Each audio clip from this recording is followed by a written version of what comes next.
Mais um vídeo do quadro Leituras do Mês. Desta vez a leitura do mês de agosto, que é o romance Boca do Inferno, de Ana Miranda. A gente está um pouquinho atrasado, já foi explicado nos outros vídeos como tem funcionado esse quadro por aqui. Esse romance é um romance histórico, baseado na história do Brasil ainda colonial, na Bahia, Salvador. A história é baseada em dois personagens principais, Gregório de Matos e Guerra, autor do Barroco brasileiro, e também o padre Antônio Vieira, também outro autor do Barroco. Então, neste vídeo, a obra Boca do Inferno, de Ana Miranda.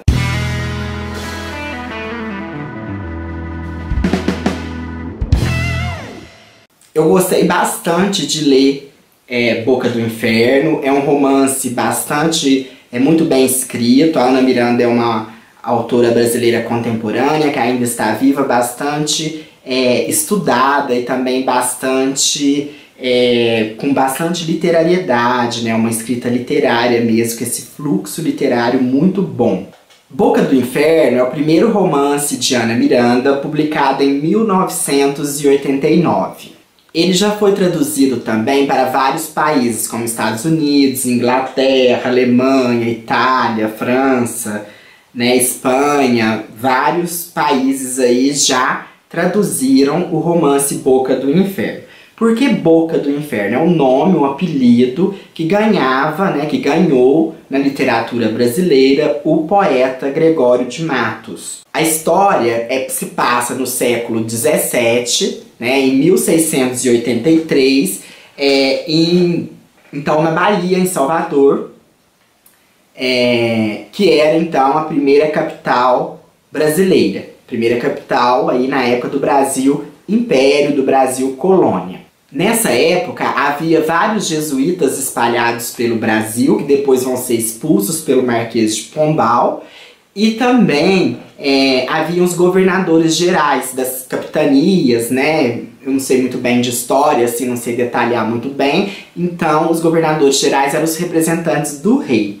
Então, a narrativa, o enredo de Boca do Inferno, conta uma luta entre o governador geral, que ele era chamado, né, o Antônio de Souza, que ele era chamado de Braço de Prata, porque ele tinha um braço amputado, e aí colocou-se uma prótese de prata, né, de ferro.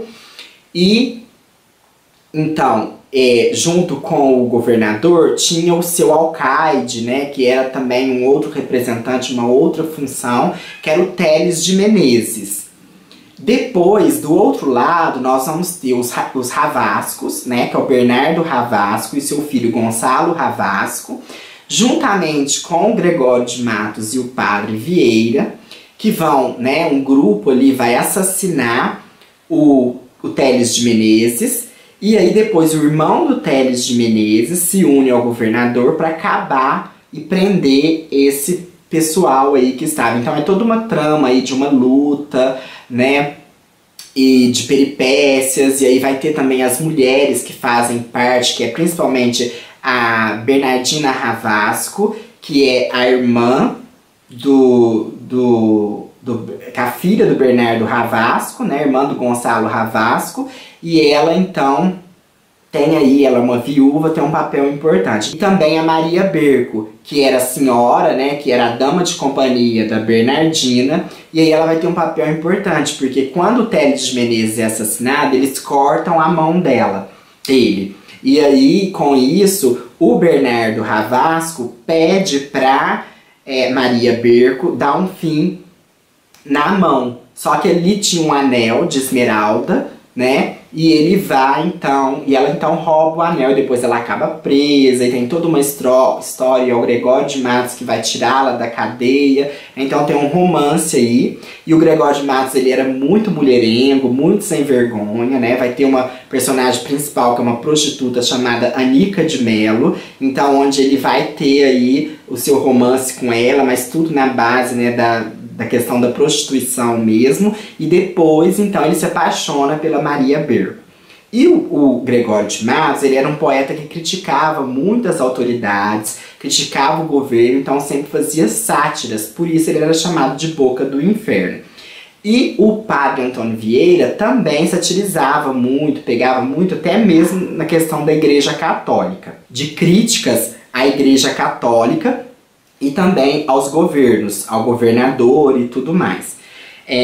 Com isso, então, tem-se no romance também uma metalinguagem de falar sobre a escrita da poesia de Gregório de Matos. É muito interessante também pensar algumas questões como realidade e ficção, que é muito comum nesse tipo de romance, em que é um romance histórico que parte da realidade. O Antônio de Souza existiu, né? O Gregório de Matos, o Padre Antônio Vieira existiram, mas vai ter alguns personagens que fazem parte da ficção. Então há uma mistura entre realidade e ficção.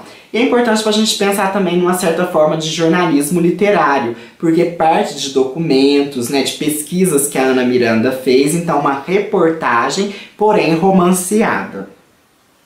E a questão para a gente pensar mais uma vez, que nós já falamos aqui também no canal várias vezes, sobre a questão da história em interface com a literatura ou vice-versa, né? Que a literatura sempre vai ter um paralelo com a história. Ela conta a história, mas de uma forma não cronológica e também não assim documental, mas com arte, né? Com o trabalho literário, com o trabalho da arte da palavra. Então, como a gente já falou, o tema principal é o assassinato do Alcaide Mor, né? O Alcaide Mor era um representante do rei, ele acumulava funções militares, administrativas e judiciárias.